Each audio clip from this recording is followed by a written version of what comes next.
Let me start with a question.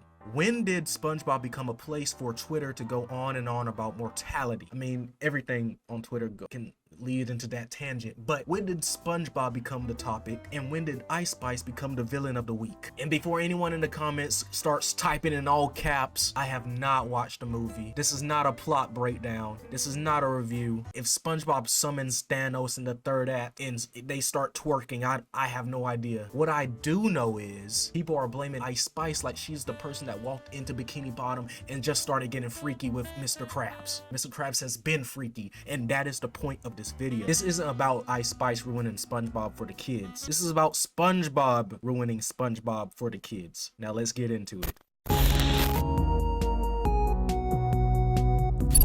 So if you've been online at all, you've seen the discourse. Ice Spice, SpongeBob, outfits, think pieces longer than college essays. Now listen, Ice Spice has a very clear brand, and that brand is not Saturday morning cartoons. So yeah, when you step into a SpongeBob related space dressed like, you can expect to have some eyes on you. So the criticism on that, completely fair.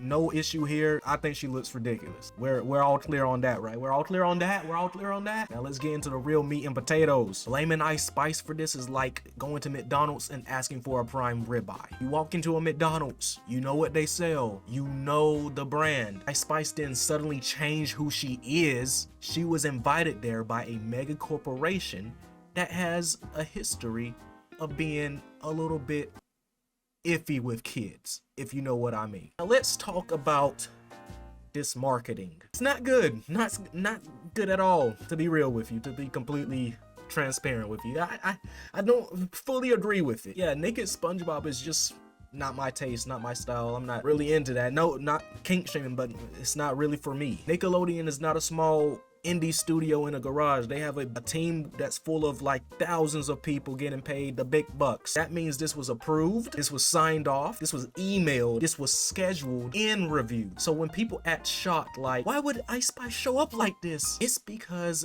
they asked Ice Spice to show up like this. Nickelodeon, whether people like it or not, has history. Not vibes, not rumors, history of controversy around boundaries and how close they've let things go around kids media. Now, I'm not here to reiterate a headline, but when a network has faced multiple public controversies over the years, the margin of error gets real small there, buddy, which is why this whole situation just feels reckless. SpongeBob has always played on the edge.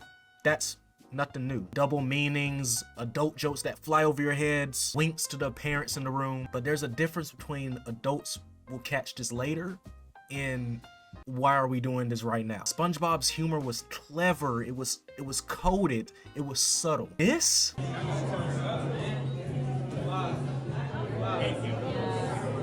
Big God. Big God. Big God. Big God. This isn't subtle, this is branding. When a company with Nickelodeon's past vehemently decides to push an artist that is clearly adult coded onto kids media, it's not a creative choice, it's a trust issue. That's why blaming Ice Spice misses the point entirely. Because when you're a brand that's already been questioned before, you don't get to experiment casually, my guy. I'm sorry. You don't get to play dumb. You don't get to say, well, we didn't think people would react like this. Yes, you did. Yes, you did. Come on. You got Ice Spice next to SpongeBob like she's his. Like she's his concubine. What are we talking about? SpongeBob used to flirt with adult humor without crossing the line. This time, the line wasn't flirted with. It was just stepped on. And that decision didn't come from Ice Spice. It came from Nickelodeon.